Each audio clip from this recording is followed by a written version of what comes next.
Another example of exodus would be related to changes in, fundamental changes in the retail channel in which consumers find the category.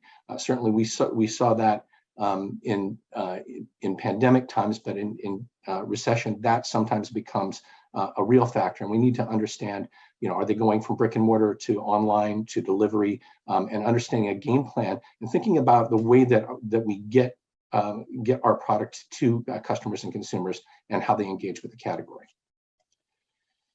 Now, the second recession risk bucket that we have is reduced consumption. And if that's the case, if we expect that category to contract in terms of where we're going, one of the first things we need to understand are basic shopper dynamics, like are shoppers making fewer shopping trips, or are they likely to make smaller purchases? And having a plan to go to create a game plan that drives more frequent trips or the size of basket rings. And sometimes it's different with different audiences.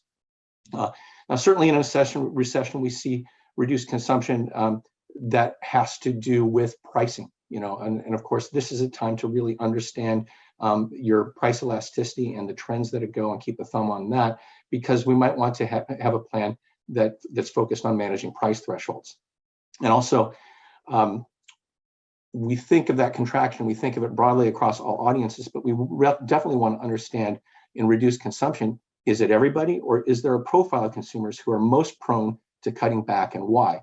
And so it's important that we prepare ourselves to engage in a strategy that is focused on that group and without cannibalizing other audiences by giving away promotions or marketing that cannibalize your sales. The third potential source of risk comes from consumers choosing to switch, of course.